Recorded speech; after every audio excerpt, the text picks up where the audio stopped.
your social media posts have not indicated your life is in complete turmoil. All it is just happy Oh no. GLP on vacation on the golf course. It doesn't seem like anything. You know what's funny? Well, I think that is a bit of a problem. Like I always think that about people who only show happy things on social media. Mm-hmm. And I for sure do the same thing because I only feel like posting when I'm in a good mood. Oh, I see. Yeah. And if I post when things have gone awry, it's like it takes extra thought and I feel like it's a job and a chore.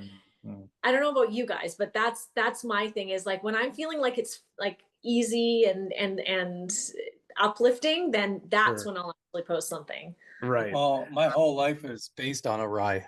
So that's the starting point, and then we work up from there.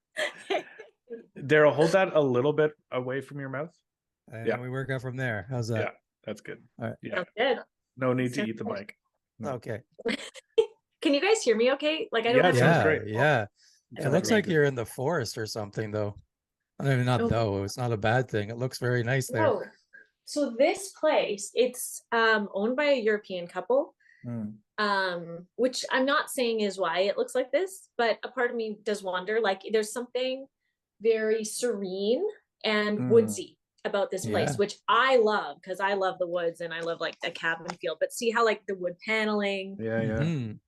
it's very natural. It You're has on like a a great deck, like trees everywhere.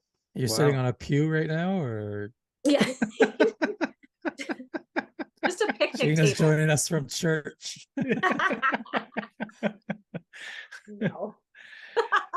I mean, it has been a while since Gina's been on the podcast. She could have Yeah. converted. She could have really taken up religion or Well, something. it's not like we've ever asked what her religious That's beliefs well, yeah. are. That's true. That's So true. that, We've pried into every other aspect of her yeah, personal life, not religion to we this we don't stage. want things to go awry. That's the problem. And then what? Do Then you we just can't post this. assume? Am I an assumed atheist? Do you think? Like you just would assume that about Hmm. me? Well, I hope that about everybody. That's where I start. Okay, but here's a question about that. Like, is it because we're all in the comedy world that we automatically assume that we're like observers of religion more than we're like in it? Like we would make fun of it more than we would do it. Does that make sense? I think it does make sense. I think a lot of us are like, this is what I would say about you. I think you were brought up quite religious and you rejected it. Like that was your rebellion. You rejected it Right. at like 16, 17. Well, it does look like she's at David Koresh's compound right now. I was getting Branch Davidian vibes off Gina. It's been several weeks, but That's so funny. We went to church as kids, yeah, and it was actually my little sister who was like 5 at the time, and I was 12. yeah. And then my older sister was 14. And my little sister truly came out questioning religion, like came Wow. out of the womb just being like, this is weird. So we were headed there literally on Christmas Eve because we didn't really practice it throughout the year. But then Right. on Christmas Eve, it was like, we got to get to church. Right. And it took my little sister being like, why did we do that? Why are we pretending? Wow. Like that 5 years kind of old. questioning. I know. And so I Incredible. remember on that Christmas Eve, we all like took off our coats and we're like, my parents said, okay, let's discuss this. Gina, how do you feel? Paige, how do you feel? Wow. And we all decided collectively that, yeah, Ellen's right. Like we don't practice religion. We don't none of us really believe in it. Right. We're just doing it sort of out of this tradition. And should we, maybe we just don't do that anymore. So that's when it stopped. Wow. And then the next day, Ellen, is that her name? Was Yeah. like, I only want chicken McNuggets for Christmas dinner. And then it's you guys are just all eating We're McNuggets. like, oh.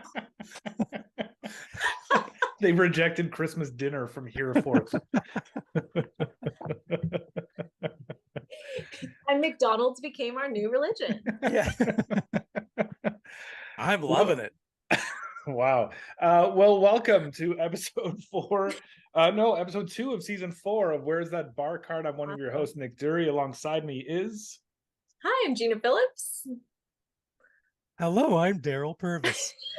I like to say hi, okay? I'm allowed. we're going to sorry. leave all that in because Gina was telling Are us a we? harrowing story that her place is flooded, and so now she's in a European retreat. That's how she does Airbnb when calamity strikes her residence. She just lives in the wilderness. Straight to Yeah. Straight the to the fields of Scandinavian. Switzerland. Yeah, the Scandinavian wilderness is where My Gina God. goes. But Gina, that's awful that your place got flooded. I imagine in all this calamity, have you been able to play golf at all? Have you been even able to think No. about golf? No, I've been Oh, separated from my clubs. All of my belongings are somewhere wow. else. We're waiting on the insurance company to tell us where our belongings are. Like a flood team came in and just sort of swooped in, took So everything. you don't even know where your physical stuff is. We've been told North York, just the Jesus. general region. That's a vague area. Oh yeah, that's got some searching to do if you're just gonna say North York. Yeah. I want to know more about this flood team though. Yes. Who are these people? No. I agree. This is a question worth asking. This is actually, it's been fascinating. It's a total lack of control as well. We're renters also, so an extra lack of control. But basically when there is a flood and you have insurance, and insurance sends an assessment team, a flood and fire assessment team. They come in, they just take over your place. There's probably like 20 people. And they all just started packing up our place, like, wow. and speaking a different language as well, which was actually added to the chaos. Like, I was like, I wish I understood Spanish better. Like, I know minimal, because at that time it was just like maybe 24 hours after the flood had happened, and we were still waiting on a lot of details. And this flood team, we just had to trust them, which was fine. And they were good at like efficiently packing up your stuff. But we were like, how long do we pack for? Like, what do we do? Right. And like, wait, don't pack that. I think I need that in a month. Like that sort of feeling. Yeah. So it was definitely panicky, but also I was impressed that insurance works, like the system works. Right. Like, we're waiting on details, but this team that came in, they're not only packing up your stuff, they're putting it in storage, they're assessing the damage. And if something is completely done, like some of our shelving, the wood, it gets into the wood and the wood expands. Sure. Then they will write it off and create like a claim list for insurance, and they'll do that for you. Or this is what we thought was really interesting, they'll fix it. Oh. If it can be fixed, they'll fix it. If it's a write-off, then they'll add that to the list. And so we actually don't know the extent of our own damage because someone else is doing it for us. So it involves a lot of trust on our part. I would say so, because I mean, I guess it's advantageous to them from a business perspective that they do the assessment, not you. Because you could just say, oh, my brand new golf clubs got messed up. Right. And they're all, you know what I mean? So, yeah. But it's still... The good thing is, if there's anybody more trustworthy than an insurance company, I don't know who it is. Maybe pharmaceutical companies, tobacco. That's about it, really. Tobacco's up there. Tobacco, yeah. So good luck. The Ford government. Yeah.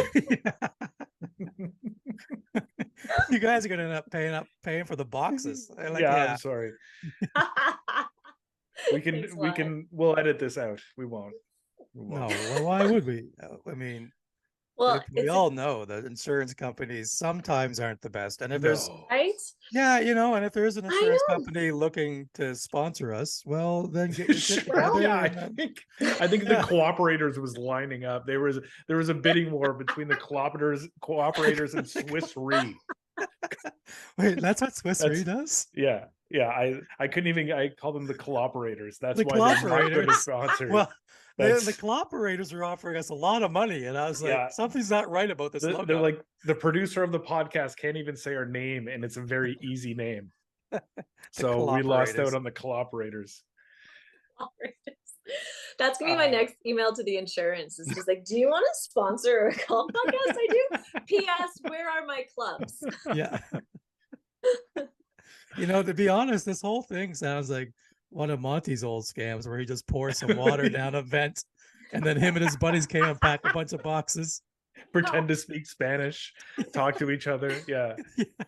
Like, I understand that this could be a scenario where like we get a new TV, you know? Well, oh, great. Well, I'm sure there will be a time a few months from now where we're like almost grateful this happened, because I'm sure something surprising will come out of it. That's like, oh, we got this new stuff. I guess I don't really care, but yeah, it's definitely a really weird feeling right now, and you just have to trust that like you won't be blamed for it also, which Sure. we You know what would be incredible is, so Monty's getting married. This episode's coming out Sunday, but we're a few days in advance. Monty's getting married this Saturday, so we will be married by the time this comes out. But What, we will be married? You just say we will be married by the time I this said comes he out. will be married, Oh, not me thought- and him. No, that's I next. thought we're all getting married to Really? Monty. No, yeah. It's the new throuple. Is that, but oddly, he doesn't seem, I don't know, Daryl, correct me if I'm wrong, I don't think there's a registry. But wouldn't it be funny if the next time we went to Monty's place, just it was outfitted with all of Gina's things? Like he was he had just come in and was the assessor, and it's just pictures of like Gina and Jeff, and it's like, why is that here? Their TV. That would be I could see him pretending to be Spanish. Yeah. oh, yeah. Oh my God. He's played that part a lot. Maybe I shouldn't say this on the podcast. We might have to cut this out. but I can't remember, who was I with Monty? Oh, JP and Monty. I went over to watch them play tennis one day because they play right around the corner from me. I had to give something to Monty, but we're you just didn't just go to watch them play tennis, because that's weird. Not gonna lie, we're two men in their late 40s. It's a very slow tennis match. Just like really slow back and forth. They play so much. I was excited to actually watch it, and then I was like, huh. But anyway, that's great. Monty had a classic. We were talking about drugs, and Monty's like, well, I made crack once. And I was like, Jesus Christ. And he's like, it's not that hard. And I was like, oh no. my God. Jesus Christ. I don't know if we ever told you, Gina. We almost made a podcast about how all the ways Monty's made money in his life. Yes. Yeah. Oh, that was the initial idea. Yeah. Yeah. But we figured we'd only get about 108 episodes out of that. It's a good podcast idea of like interviewing random people. What's the weirdest way you've made money? Yeah. That's a good. It's actually a really good idea. You know what? Let's cut that part out. Yeah. and get to work. But Gina, how was your golf going in the summer leading up to the flood? Was it getting better? Were you playing more? I was getting okay again. Great. Amazing. So, yeah. Okay, so remember when like I threw out my back and all that weirdness happened? Yeah. It's like I didn't start out the season using my lower body. It was like something in my lower back sort of felt like stuck, and that really messed with my swing for a bit, or at least that's what I'm blaming it on. Sure. And I sort of figured it out. I just started like noticing that once I started blaming that, I started using my lower body more instead of just relying on my upper body, and doing a lot more like mobility stuff and stretching leading up to it. So I played with my family in Windermere Valley. So that's where my family's cabin is in BC that I go to every year. And I was like, not bad. Oh, great. Amazing. Yeah, I would love to be not bad right now. That sounds so nice. Are you having a bad time? Oh, I'm terrible. I actually, for the first time in a long time, really lost my temper a few times today. Yeah. Yeah, I was playing so badly that I just. Oh no. Yeah. What was the worst point of it? Like, describe it.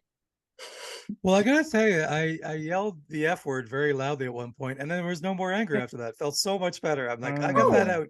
Cut that out. You know? Yeah. The lowest point, I don't even know. There were some real low points. Yeah. I don't know. I haven't been angry on a course in a long time, and I got angry on one hole out in BC. I'm not sure if I told this story. And fortunately enough, I was with Paul Meyerhog, who was able to talk me out of it. But just one hole just went. The hole didn't even go badly. I just had bad luck. And for some reason, the bad luck really, really, really pissed me off. Oh, and I kind of tossed the club, which I never would do. And it lasted for a good like 2-3 holes, and then I was able to snap out of it because of Paul Meyerhog. Whoa. What did he say Yeah. to you? Well, I'll tell you what happens. It was the third hole of this round, and I parred the first two holes, and then the third hole was this long par five, and I hit one of the best drives I've ever hit in my life, right down the middle, and it was probably like, I don't know how long. It was probably like 280. It was a long, long way, but Wow. unbeknownst to me, the fairway ran out, and the cart path went across the fairway, and I happened to land on the downhill lie right in the middle of this thing. So I was in the middle of like, it rolled through the fairway and then down, and I was on this slope. So I had just next to impossible shot. I had about 200 yards in. I decided to just nestle an 8-iron up. I did that. Then I hit a wedge. There was a huge slope on the back of the green. I was like, I'm going to catch that slope and nestle it down. And it didn't catch the slope, and it stayed on the top of the green. And just those two unlucky things really set me off. And I kind of threw a club, didn't toss it like hard. It wasn't going into any trees, but I just kind of put it down with authority. And then Meyer Hug just said, okay, after the hole was over, he was like, this is what I think you need to do. You need to take a breath, and you need to take a microdose, and everything's going to be okay. And I did both of those things, and everything was okay. Okay. So Yeah. it's drugs. It's drugs, hard drugs. Yeah. It could be crack. We can ask Monty, or it could be microdosing. And Daryl, which I know you've never done any drugs, but None? might be the secret. Nothing. No alcohol. Tylenol. Advil. Tums. No, I don't think I've ever had a Tums. You're so Wouldn't be pure, that. Daryl. Yeah. And a shit ton of Viagra. That's about it, though. That's a good. I've talked to your wife. I've had 6 today. Wow. I'm microdosing them, though. Oh my God. Sorry to take it back to me, but I was just remembering, I just gave myself credit for like the lower body thing. Yeah. You know what it was though? I was at the women's golf clinic at Scarborough, and I decided to like let them teach me from scratch as if I was just like a newborn baby. Oh. And I switched my grip finally. Oh, I used to never overlap, and now I do that. You properly. Interlock. Yeah. Very and nice. it kept me steady. I found it hard, really hard. Yeah. Because It it'll felt take all less the upper strong. body out of it too, because you can't use as many arms or wrists kind of thing once you do that. I'm sorry, you can't use as many arms? Arms or wrists. Yeah. You can only use so many arms. Well, this is what I'm saying, Daryl. I had to pluralize it. You kind of did actually. Yeah. Thank you. Yeah, it worked. Yeah, So that's that interesting. was really. Wow. I know. I just That's a remembered big that. change. That's like a big leap when you like Huge. either overlap or interlock and don't do the 10 finger grip anymore. I know. It took away all my power, I felt like, but made me more steady. And I was pleased to just live with that for a while. And then when I golfed, I was like, Gina, do the grip, even though I didn't want to. You're right. And so I think that's just my new thing now. You had a lot of like big events, I feel like, this summer. I think the last time you were on, it was like a week before you were playing in that scramble with James Duthie. I know. Did you guys see that video at all? Yeah. It was great. How did that go? It was really fun. We all played horribly. Oh, no way.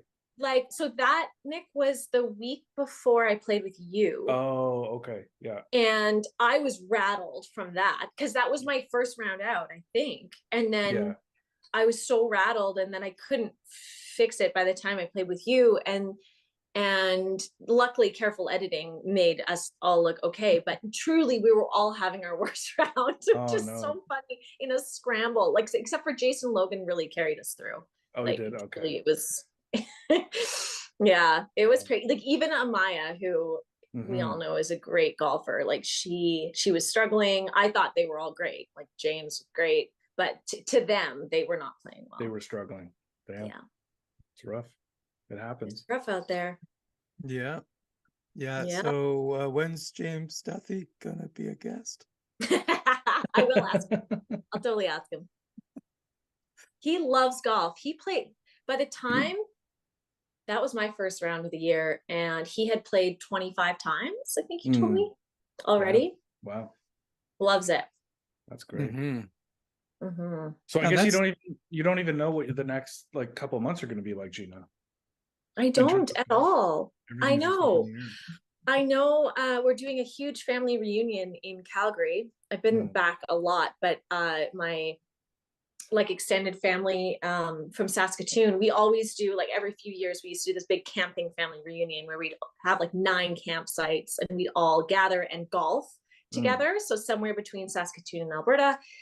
And there are some older members now of our family. We haven't done it for so many years because of the pandemic. So we're all gathering just in Calgary to do it instead of camping.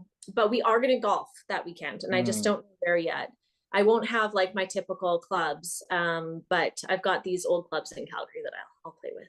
Saying that there's old members of your family make it sound even more like you grew up in a cult. Like there's members, really kind of members don't do enough justice to negate the fact that you might have grown up in a cult situation. Customers? No, that's not better for sure. For sure. Oh, I can't think of the word. Practitioners, followers. Followers. That's one. What about Jeff? Your betrothed? Would you say that? Would you call him your betrothed? Is that how you would say it? Is your does betrothed mean married? I don't know. I don't know if married intended. Is that old fashioned? He's my intended. He is. Yeah. We are eventually going to do some sort of wedding eventually. Right. Yeah. How has he been dealing with the lack of golf this summer? Because he's quite an avid golfer. Well, yeah. So he also has been like this wacky ride of like switching jobs and yeah, he's working a 3:30 a.m. shift at CBC. Oh my God. So it's been a weird one. Not as much golf as we thought that we would play. However, Jeff and I love fall golf a lot. Okay. And I've got some travel coming up, and I'm kind of like, you know what? If we just focus on like maybe a late September, October few rounds, I think we can live with that. Yeah.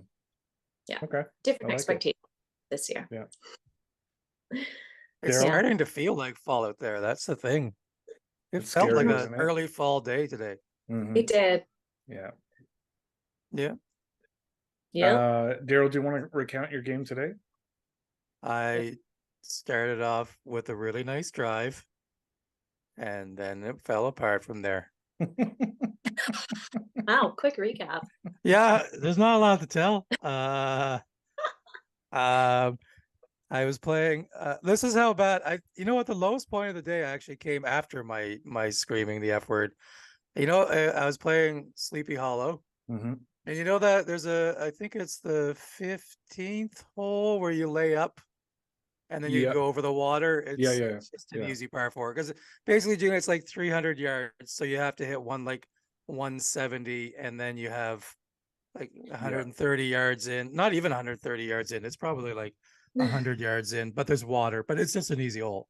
You should be putting birdie just about every time. It's just that easy. Well, I mean, literally, it's just an iron wedge. Wedge. So if you hit a decent iron, you have a chance that you should be able to get on the green. But anyway, I lost 2. I hit 6 iron in the woods, 6 iron into the woods. Oh Jesus! 6 iron on the edge of the woods. Oh. And I was like, yeah, this is. I might have cursed at that one. Actually, that might have been the last curse of the day. But no. Frustrating. I'm trying to remember Sleepy Hollow. Is it like deep woods? Like what is like woods at Sleepy Hollow? Like is it? Well, it like, was. You know what? There's houses. It's probably like 10 feet of woods and then houses. Oh, okay. Yeah. When I say woods, it's like trees. It's not even like forest. It's just trees. But something you can hit out of, or no? No, it's pretty thick. No. Pretty thick. Okay. Yeah, I couldn't find the balls anyway. Oh, I see. But yeah, the first hole is kind of a dog leg, and I think it's probably my 7th or 8th time playing that course this year. And this is the first time I hit my drive through the fairway. Through you know the fairway. What I mean? Yeah, I know exactly what you mean. So it was a really good drive right off the bat. I was like, well, it's long and it's straight, and here we go. And then it wasn't like that. Damn. It wasn't like that for the rest of the day. There's actually I was only like 3 over after 4 holes. Which is, damn. Yeah, those are the hardest holes in the course. Well, yeah. What? And then it just all fell apart. That's know why if you were we so mad, probably. Yeah, exactly. I don't know if we've ever talked about the swinger hole on this course. Have we ever talked about this on a Oh, buddy, we're podcast? talking about it hard today. Oh So man. the 16th hole, Gina, is this downhill hole. It's actually a beautiful hole, downhill, kind of bends to the left with water around the green. But there's this one house right behind the green that is known as the swinger house because they have, I don't know if you've ever heard of this. Do you know how some houses have decorative stars that are attached to them? Yeah, I can picture that. Yeah, like metal. Yeah, Yes. metal kind of things. Apparently, the legend goes that those denote that the couple are swingers. Oh, yes. I've heard of this. You've heard of Yeah. this? Yeah. See, when Yeah. you say it to people, some people So have they heard have of a it. Some giant, people, this house has a giant one over their pool. yeah. And I realized today there's no children's stuff anywhere. No, Like they near have a that pool. pool, There's there's no no noodles. slide, No. there's nothing. And you're like, oh. And the Yeah. house is massive with a lot of rooms. Yes. I'm like, yeah, that's Wow. yeah. Yeah. Yeah. So You it's gotta- always, you know, when you're on the 16th hole, the sort of the energy gets low and whatever. But you know, we always, whenever we play the 16th hole, you're like, oh, it's the swingers Yeah, house, yeah. you know, and it always sort of perks you up. And then the theories start going. And so, what was the conversation today, Daryl? Well, that was a lot of it is the fact that there's a No lot of kids? rooms and no Yeah. kids stuff Yeah, or yeah, anything. yeah. And Right. it's kind of weird because we all just sort of stare at it. Remember when you were a kid and there was a haunted house on the walk home and you would just stare at the haunted house? But now we're just 4 50-year-old men just staring at the swingers house. Same feeling, like a little bit of fear. You're like, Right. I think Yeah. I saw a curtain move. I think I saw a curtain move.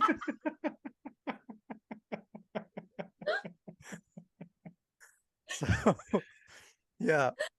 So yeah, that was most of the conversation. And just I realized there's nothing for kids there. Like there. No, that's true. Actually, that's a great point. Yeah. I thought a pineapple was the symbol. That's another one, I believe. Interesting. Right. So there's Okay. 2 symbols. They got to get There's a third symbol. It's if you leave your garage door half open. I've heard that also. I've also heard that. That's just an Yeah. invitation for burglary. Oh, they want you to come burgle them. Yeah. They love to be burgled. I don't believe I've told this story on the pod, but several years ago, maybe about 15 or 16 years ago for work, I had to travel a lot into conferences kind of thing. And so I traveled down to, I think it was Hollywood, Florida for a conference. So staying at like sort of a ritzy hotel. And it was an early morning flight, and I checked in, and before they gave me my key, they were like, "Sir, we need you to sign this waiver saying that you're going to check out on the day you're saying you're going to check out on." And I was like, "What? I've never had to sign a waiver saying like, yeah, of course, that's when the conference is done. I'm going to check out then." And they're like, "Yeah, we know, but we just need you to sign this waiver guaranteeing that you're going to leave." And I was like, "What is this? Like, I've never had to sign a waiver. Like, this is really weird." So I signed it and got my keys, and then went up to my room. And then later on was with my colleagues, and I said, "Yeah, did you guys have to sign like a waiver to saying that we're all going to check out on Sunday, whatever?" And they said, "Yeah, every year after our conference, the hotel turns into a swingers convention where they leave the rooms unlocked, and they give people like different colored tape to tape outside your door that denotes what you're into." And so the whole hotel just becomes a thing. And that's why I had to sign a waiver saying I would not. So I stayed. It was a great couple days. Yeah. I had to put electrical tape outside, which I didn't know what that denoted, but I got into some weird things. Apparently, don't put black. Don't put black. Yeah. Black tape, that is. Yeah. Just a guy with a tool belt. Just a guy. Yeah, exactly. So anyway, yeah, that was one of the strangest hotel experiences that I've ever. Wow. Yeah.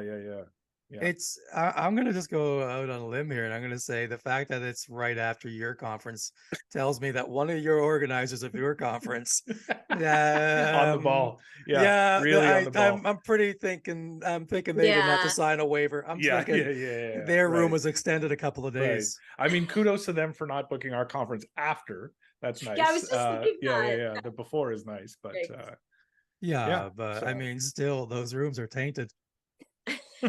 I wouldn't take a blue light or whatever to those rooms, even 361 days later. So anyways, yeah, golf. Yeah. The ultimate swinger sport. Yeah. Yeah. Well, look, Well, it's a lot of swinging. a lot Yeah. of swinging. Oh man. Well, So when have you guys played together? We Like haven't played. since We played a group apart. That's it. We haven't played together yes, since 1978. yeah, Last time I we was played one. together. Yeah, I was one. It was an awkward round. yeah. We You weren't haven't very played good. together. That we played last year. We haven't played yet this year. Yeah, shocking. Yeah, I've taken off weekends. I'm not playing on weekends anymore. Right. So it's hard to figure that out because I'm trying to be a good husband and staying away Ooh. from golf on the weekends. How's that going? Are you succeeding? Yeah, yeah. Unless Diane wants to play, then we'll play on a weekend. But then that's we played actually a few weeks ago. She played great. Oh yeah. Really? I'm always amazed at people like that can play once, twice a year, and she's still really good. I know. I Mm, know. I also feel like but that's part of the journey, kind of like if you mm, don't play as much and you have like an ounce of natural talent, like you just don't give a shit. So I think you can get out of your own way, and my mom's like that. yeah. But then when you start caring, that's when it starts getting worse and hard. Yes. Yeah. It's my Yeah, theory. I've always been a guy who needs to practice a lot to be good, and that's Mm. the big problem this year. I literally have Yeah. had no time to practice. There's nothing nearby me where I can go practice, and Yeah. I think that's why I'm playing so badly because there's I Mm. no know. time in between rounds where I can just go hit balls for a day and be unless I want to go to the docks. But the last time I Sure. went there, it cost me $70. Yeah. Right. So I mean that's pretty 70? expensive with parking and everything. Yeah. The docks is Yeah, crazy. they Yeah. pay. You don't pay by you don't go buy a bucket and hit. You It's pay like by by the time. time you're there. Right.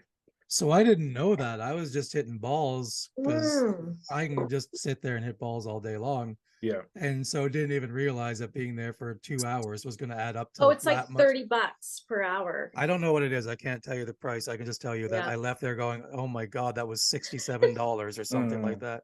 Yes. Yeah. Yeah. So yeah. Well, here's a golf topic. Speaking of spending money irresponsibly, as you guys may recall, I own quite old irons. My irons are 26 years old, I think, at this stage. They're a set of old Tommy Armour 855s, and every year it's the thought of maybe this is the year, maybe this is the year, and Yeah. I've never been fitted, and all of this kind of stuff. Okay. I am very, very close to buying a set of irons that I've never hit, that I will never get to hit, by an online direct to consumer retailer that is signing the best YouTube golfers to their brand. So Golf Sidekick, Random Golf Club, a couple other of them. They're sponsoring these guys. The company's called Takomo. They're a Finnish company who makes the irons in Japan, and you can get a set of irons for 600. I know so there's a lot. unpack There's a here. lot to unpack, but you can get a set of irons directly from them. They don't sell it in stores for $600, Oh wow. and they look incredible. And they've been reviewed incredibly well. And I am like, all this time I thought I'm going to spend money and time Yeah. getting fitted and like whatever I'm going to get. And I'm like, if I could get a really great set of irons that I'm excited about, but not hit them, and they're $600, I'm like inches away from pulling the trigger on this. So I need to either be talked out of this or think that this is a good idea. Look, I'm just going to throw this right out there right now. I'm pretty sure Gina's in Finland. She might be able to get you a set for $550. Gina, can you yodel outside your window? Just say Takomo in a yodel. I don't think they yodel. Yeah, but, well, I don't know. But just probably on the other side of that fjord. There's probably there's probably a plant. I've never been swayed this much by like YouTube or not. I well, think, YouTube, look, but if you can get a Instagram set of and, like, irons for yeah. $600, what's the Yeah. worst that happens? You resell Yeah. them for $550 right? if Yeah. you don't like them. Yeah. Yeah, that's kind I of what think I'm so thinking. too. I think it's why not? Just Yeah. try it. Yeah, all like my like so I obviously I follow some pros on YouTube and whatever, but I actually prefer following amateur golfers on YouTube, the ones who like do some instruction or whatever, because they're not pros and they're not trying to be pros, whatever. And so I get a lot more out of them than I do. And again, Tacoma has sponsored all of these guys who are like the top YouTube golfers, non-pros. And just incredible branding, and I'm sucked in. So I think it's, I mean, you should get them, but I think we're all gonna, well, you and I are gonna be just infuriated in 6 weeks when we find out that Gina has a set of them that they just gave to her. Yeah. I actually I get, well, okay, I'll talk about that in a second. First, Nick, I just want to say that I think to play devil's advocate. Yeah. I think you would really enjoy the fitting experience. Yes, I think probably. you'd get a lot out of that. You are kind of like a tech guy, like you like that part of it. It's very, they really like analyze your swing and shit. I think you would enjoy that process. That experience, yeah. Well, here's what someone suggested. This is what I think I might do, is go to Modern Golf and get fitted, but get all my stats, and then just send my stats and my specs to Tacoma and have them build a set of clubs. Oh, they'll do that for you? Modern Golf will do that. Like, you don't have to buy a set of clubs for Modern Golf to get fitted. Like, you can go to Modern Golf and go through like a 2-hour fitting, and they'll give you all your stats of how you hit everything and whether you need stiff shafts or what lofts you need and whatever. So you can get all your specs from Modern Golf, and then you could theoretically send that into a company who would then build you a set of custom clubs based on your specs. Got it. Because they probably have like a chat assistant or something that will like ask you questions about how you play, match that. Okay, that's a good idea. I like that. That's kind of what I'm thinking. So spend a couple $100 doing like a fitting at Modern Golf, getting all the specs, and then sending it into Tacoma and having a custom set of irons built, and then I have a brand new set of irons. That's a really good plan. I like that plan. Why are you going into the kimonos there? Why don't you just get whatever? What are they called? Tacomos? Tacomos, yeah. Tacomos. Why are you? Does it have to be them if you're getting fitted? It doesn't, but I mean, a brand new set of TaylorMades would probably start at around 1,800, or Titleist, like what I would be interested in. Titleist started around 1,900 or about 2,000.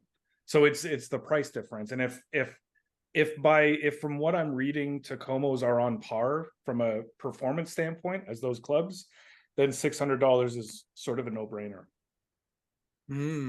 Yeah, and $800 by the time you get the custom whatever, exactly. So interesting. Yeah, stumbled upon it, got lured right in, and for the past 2 weeks I've just been obsessively watching videos trying to figure out, like, what am I missing here? What am I getting swayed on? I also need new irons. So Gina, when they come to you, just say you're a lefty. Lefty. You're a lefty man. You're a lefty 50-year-old man. You're a 5'11" lefty. I've been saying I'm 5'11" for years. No one believes me. I get to pick out a TaylorMade putter. Oh, that's exciting. Wow. Because I won a golf writing award. No, congratulations. Nice. Oh, that's amazing. Yeah. So it's great. Kind of weird timing because I lost my putter. Oh, Jesus. Wow. And then in the flood? Putter. No, I left it at Scarborough.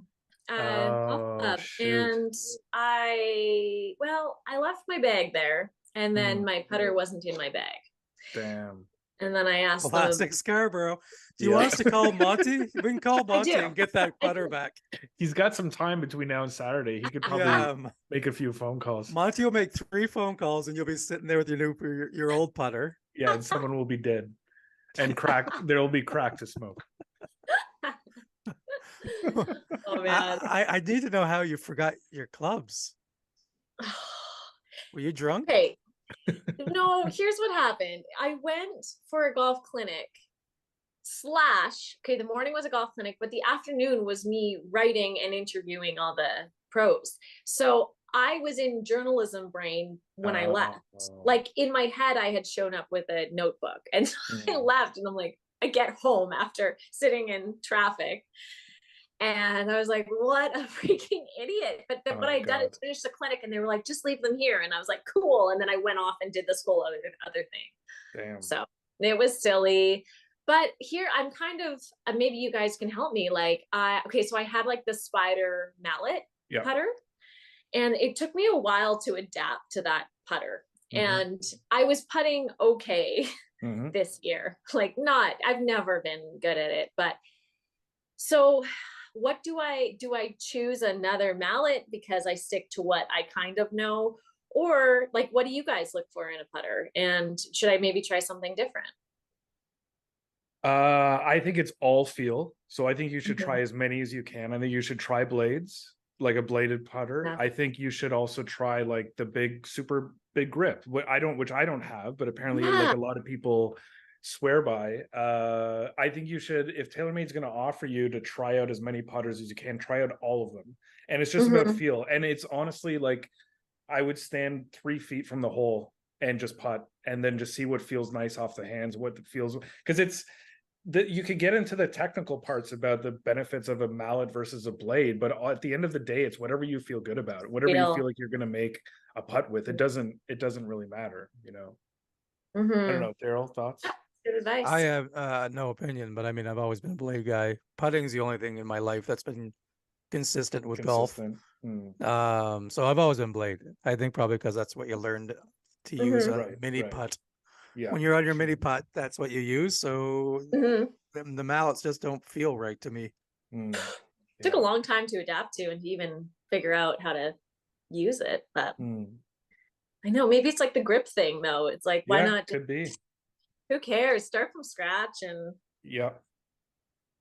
keep Yeah, I like, mean, what difference does know? it make? You know, they're just going to give you 3 or 4 putters between now and next year anyway. That So will only fit you, that you can't yeah, share with your yeah, it's fellow weird. podcast hosts. Yeah, yeah, Oddly.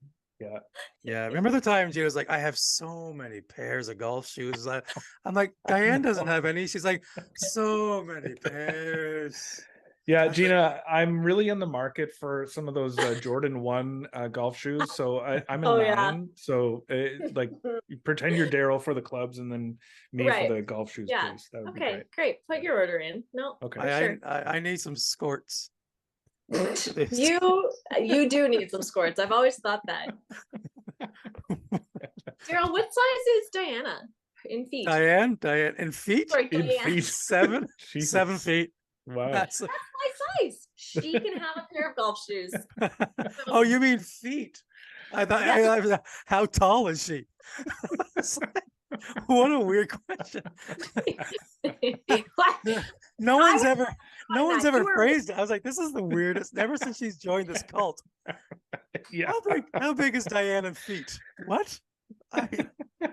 Is that how they measure say- people in Finland? Jesus Christ, Gina. I'd say 5.5 tall, half a foot wide. I don't know. Are we rounding up or down? Yeah.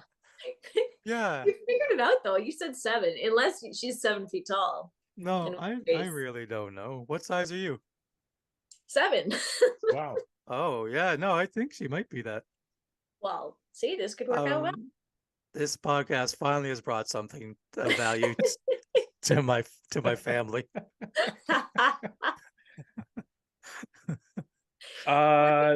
This was great, Gina, catching up. I'm sorry to hear about the calamity that is your life and Jeff's life for the past few weeks. That really sucks. We hope you can get out to a golf course before the season ends. So I know, me too. Well, I will in Calgary, which will be good, and then hopefully a few times here in the fall. But it's been good to like laugh about it with you guys. So it's really fun. When do you go to Calgary? Next week. I go to Winnipeg for a wedding, and then Calgary after. Okay. Whoa. We'll give Monty your best for you this weekend. Oh yeah, I should text him. And all your stuff that he has probably in his house. Yeah. But yeah, this is Daryl and I were talking before we started recording. I've never been this intrigued to attend a wedding as I am this weekend. A Monty Scott wedding is going to be. I have no idea what to expect. Isn't it crazy? As people are listening to this Sunday morning, Monty will be consummating his wedding, isn't that? Well, Monty will be still drunk from his wedding, if we're being honest. I just hope he doesn't die, like get strangled on the Cape. Wouldn't that be ironic? Oh my God. Well, some people want to buy Monty a cape for his wedding. Yeah. So we hope it happened. A cake or a cape? A cape. Yeah. So Monty Apparently, walked down the aisle in a cape. Yeah. I can see it. There's a lot of James Brown comparisons to Monty from time to time, but this is going to be, the wedding of a century. But yeah, we were happy to catch up with you, Gina. Thanks for coming back and being this was great. Co-host again. I'm still waiting on the bucket hat, Nick. Oh, I've got one of these for you. I've got them in stock. It's coming. Oh, you didn't hear I dropped it off at your house, but I think it got packed away or floated away, one or the other. We also have the lovely baseball hats, as Daryl is showing now. But the green is nice. Yeah, I don't know. You know, I'm partial to bucket hats. Yeah, so. I got a bucket hat with your name on it. GLP. Don't worry, we got you. We've had a lot of new listeners lately. A lot of people downloading. So thank you, everyone, for going into the back catalog too. Season 1, season 2, season 3. So thank you to all the new listeners, and we'll be back. We're growing. We'll be back next week with a married Monty Scott. How about that? Oh my God! I wonder how different he's gonna be. Oh my God! Imagine he's all like classy now and proper, and he's wearing a dinner jacket. Yeah, absolutely. You think I'm different when I joined a cult? Wait till see married Monty. So. Thanks everyone for listening. Thanks Gina. Thanks Daryl. Thanks guys. All right, have a good Christmas. Merry Christmas. Play well out there. That was what the late Henry Longhurst used to call the tradesman's entrance. Now, you know, it doesn't count as the tradesman's entrance if it goes in the side, only if it goes in the back.